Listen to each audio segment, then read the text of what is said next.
Magandang umaga po mga kapatid. Tatalakayin po natin sa umagang ito ang dapat na pagiging masaya natin sa ating relasyon sa Diyos. Ang aralin na ating gagamitin ay mula po sa Aklat ng Mga Gawa, Kabanata 2, mga talatang 46 at 47. Ito po ang sinasabi.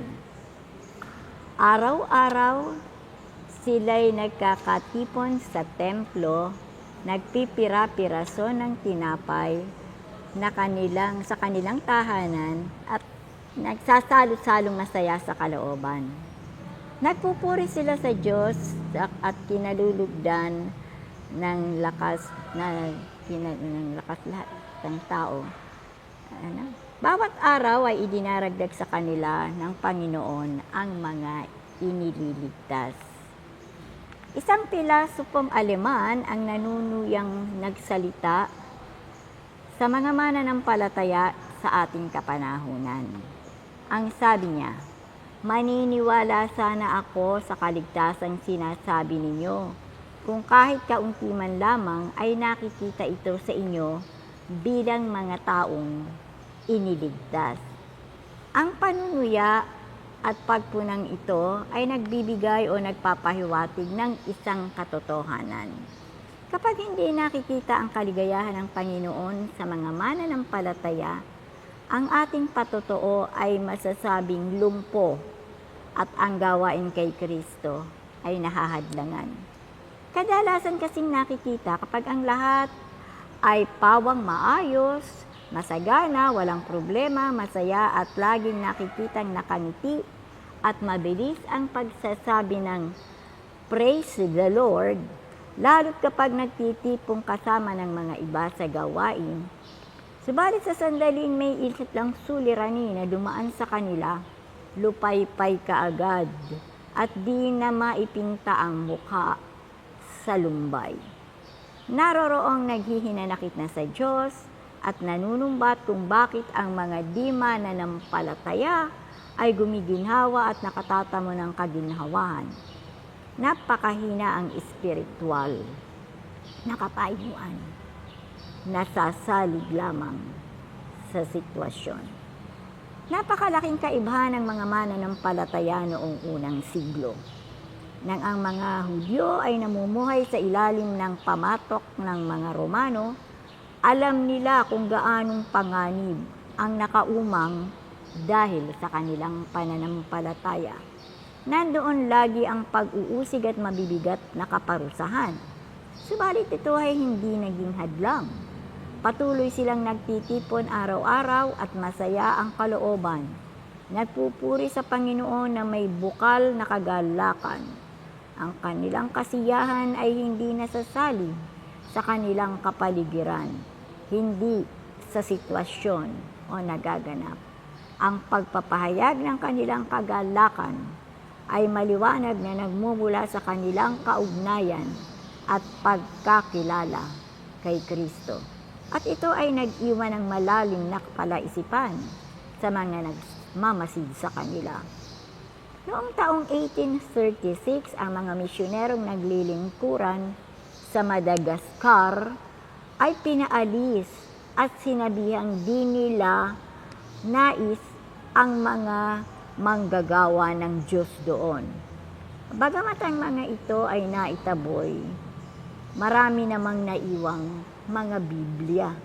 Ipinag-utos ng pamahalaan na kamatayan ang magiging kaparusahan sa sinumang mahuhuling nagbabasa ng Biblia.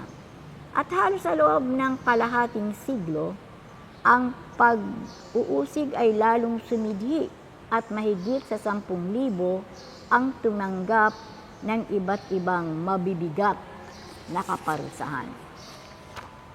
Subalit ang mga mananampalataya pa rin ay nagbasa at nag-aral ng salita ng Diyos.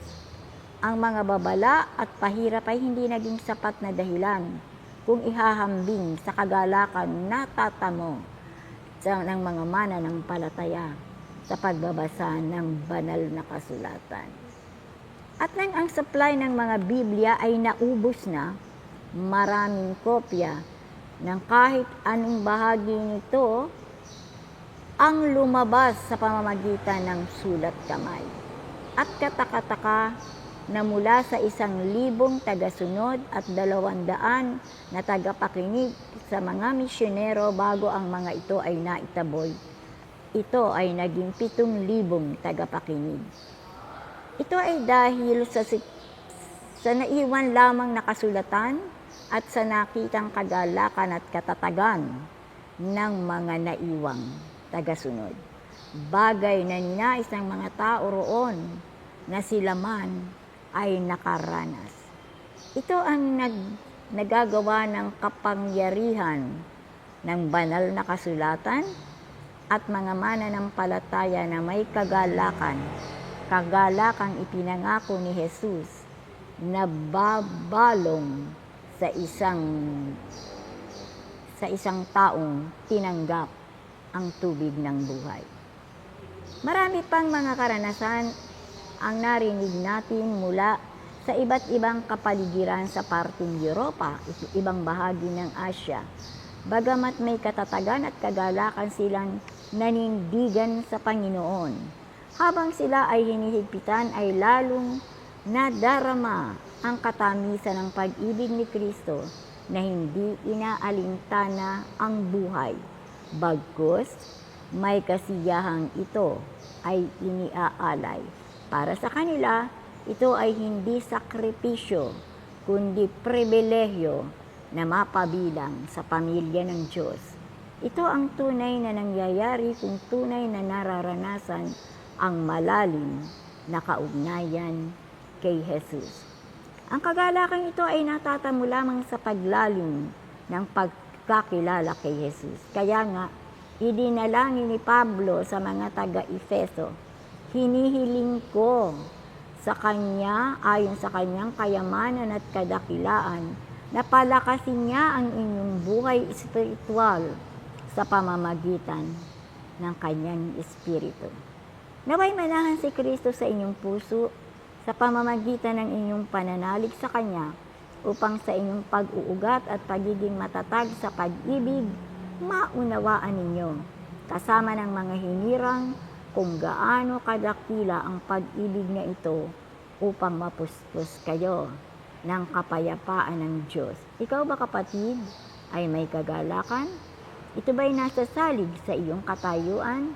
Tulad ng kung ang lahat ay mahusay, ikaw ay masaya. Ngunit kung may suliranin o naghihirap, ikaw ay nanlulumo. Kung magkagayoon, marahil kulang ang iyong pagkakilala sa ating Panginoon. Kaya't higit na maglaan ng oras sa pakikipag-ugnay sa Kanya at masusumpungan ang kalaliman ng Kanyang pag-ibig na magpapatatag sa iyo. Tayo po'y manalangin. Panginoong Jesus, ibig po sana naming maranasan ng tunay na kasayahan upang makita sa amin ang patotoo na kami ligtas. Ipagkaloob mo po sa amin ang galak ng Espiritu Santo na naranasan ng mga alagad ayon sa aklat ng mga gawa. Lagi po sana naming maipagpasalamat ang katiyakan namin sa buhay na walang hanggan, upang kahit ano ang dumating na pagsubok, patuloy kaming magpupuri at magtitiwala sa iyo. Salamat po aming Panginoon. Amen.